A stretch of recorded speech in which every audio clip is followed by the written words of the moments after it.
बच्चों, हम कक्षा 7 में पाठ 2 रेशों से वस्त्र के बारे में पढ़ रहे हैं।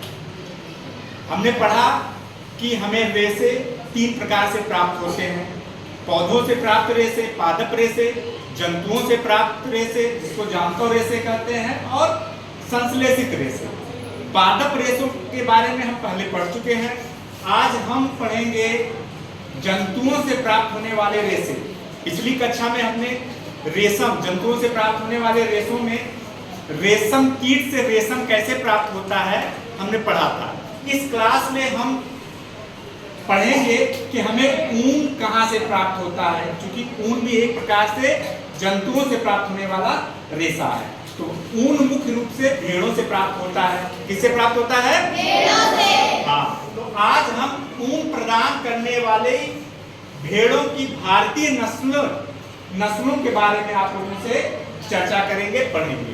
तो ऐसी जो नस्लें जो मुख्य रूप से हमें ऊन प्रदान करती हैं और हमारे भारत में पाई जाती हैं, उन नस्लों का नाम हमने यहाँ पर लिख दिया है। पहला है बाकरवाल भेड़। बाकरवाल भेड़ कहाँ पाई जाती है? यह जम्मू और कश्मीर में पाई जाती है। कहाँ पाई जाती है? जम्मू और कश्मीर में। ठीक, इसके ऊन से ऊनी सालों को बनाया जाता है। क्या बनाया जाता है? ऊनी सालों को बनाया जाता है। दूसरी जो भेड़ पाई जाती है वह है रामपुर बुसायर भेड़। रामपुर बुसायर भेड़ यह उत्तर प्रदेश तथा हिमाचल प्रदेश में पाई जाती है। कहाँ पाई जाती है? उत्तर प्रदेश तथा हिमाचल प्रदेश में पाई जाती है। इनके ऊन से कंबल बनाया जाता है। ठीक, तीसरी जो भेड़ है, भेड़ की नस्ल है नाली भेड़ या नली भेड़ कहते हैं इसे। ठीक है, यह राजस्थान और हरियाणा, कहाँ? राजस्थान, हरियाणा और पंजाब में मुख्य रूप से पाई जाती है। इनके ऊन का प्रयोग गलीचे जानते हो? गलीचे के ऊन का प्रयोग कालीन बनाने में किया जाता है, जो कि फर्श पर बिछाया जाता है। तो इनके ऊन का प्रयोग गलीचे कालीन के लिए होता है। चौथी जो नस्ल है वह कौन सी नस्ल है? लोही भेड़। कौन सी भेड़? लोही भेड़। यह भेड़ राजस्थान तथा पंजाब में पाई जाती है।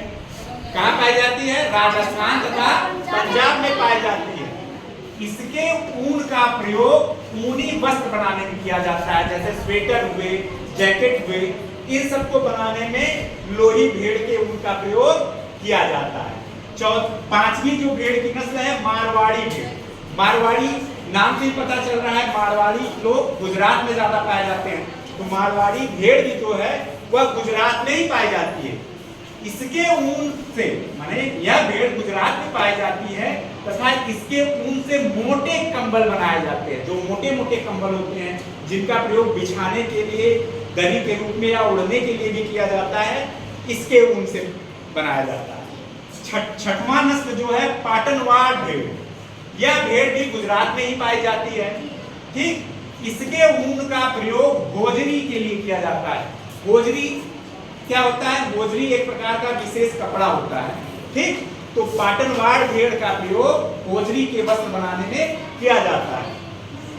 अब भेड़ से तो हमें ऊन प्राप्त होता ही है। भेड़ के साथ साथ बहुत से अन्य जानवर भी हैं जिनसे हमें ऊन प्राप्त होता है। वो कौन कौन से जानवर हैं या जंतु हैं जिनसे हमें ऊन प्राप्त होता है, उनके बारे में हम पढ़ेंगे। ऊन प्रदान करने वाले विभिन्न जंतु। भेड़ की त्वचा के बाल से प्राप्त किए जाने वाले मुलायम घने रेशे को ऊन कहते हैं। ऊन किसे कहते हैं? जो कि भेड़ की त्वचा के बाल से प्राप्त होता है और वह मुलायम घना रेशा होता है, उसे हम ऊन कहते हैं। ऊन भेड़ों के अलावा कुछ अन्य जंतुओं से भी प्राप्त होते हैं, जो निम्नवत है। पहला क्या है? याक। याक से खुल्लू ऊन प्राप्त होता है। याक का ऊन जो होता है वो बहुत मुलायम रेशेदार लंबा ऊन होता है।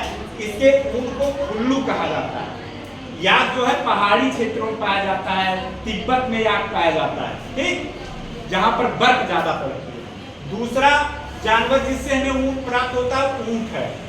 ऊंट का ऊन मोटा व लचीला होता है। ठीक, इसका प्रयोग वस्त्र बनाने में होता है। ठीक है, ऊंट के ऊन का प्रयोग। तीसरा जो जंतु जिससे ऊन प्राप्त होता है वह है अंगोरा बकरी। यह बहुत ही प्रसिद्ध, इससे प्राप्त होने वाला ऊन जो है बहुत प्रसिद्ध ऊन होता है। इससे मुहायर, क्या मुहायर, मुहायर नाम का चमकदार ऊन का रेशा प्राप्त होता है।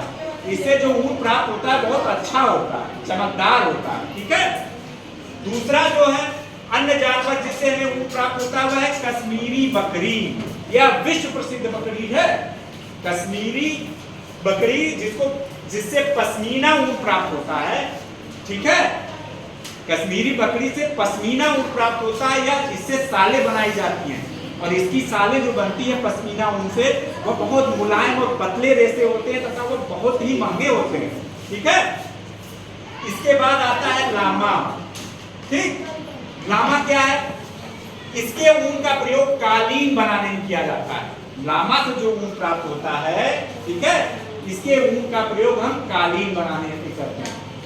इसके बाद एक और जानवर है जिससे ऊन प्राप्त होता है, उसको कहते हैं एल्पेका। यह भारत में नहीं पाया जाता, यह दक्षिण अमेरिका में पाया जाता है।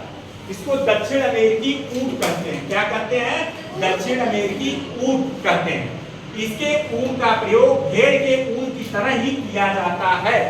ठीक, एल्पेका जो होता है इसके ऊन का भी प्रयोग हम भेड़ के ऊन की तरह ही करते हैं।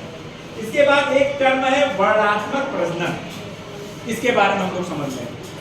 भेड़ की कुछ नस्लों के शरीर पर घने बाल होते हैं तथा इनसे अच्छी गुणवत्ता वाली ऊन प्राप्त होती है। भेड़ की कुछ नस्लें जो होती हैं वो बहुत, उनके शरीर पर बहुत घने बाल होते हैं, उनसे बहुत अच्छी गुणवत्ता वाले ऊन प्राप्त होते हैं। ऐसी भेड़ों का उपयोग अच्छी नस्ल की भेड़ों को जन्म देने के लिए किया जाता है। ठीक है। ऐसी भेड़ों का उपयोग अच्छी नस्ल की भेड़ों को जन्म देने के लिए किया जाता है।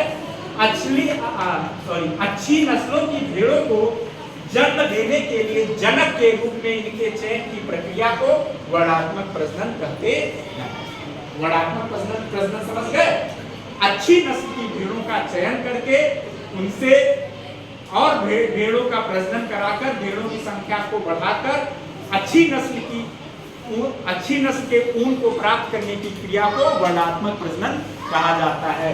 ये समझ में आया आप लोगों को? ठीक है। ठीक है, चलो ठीक।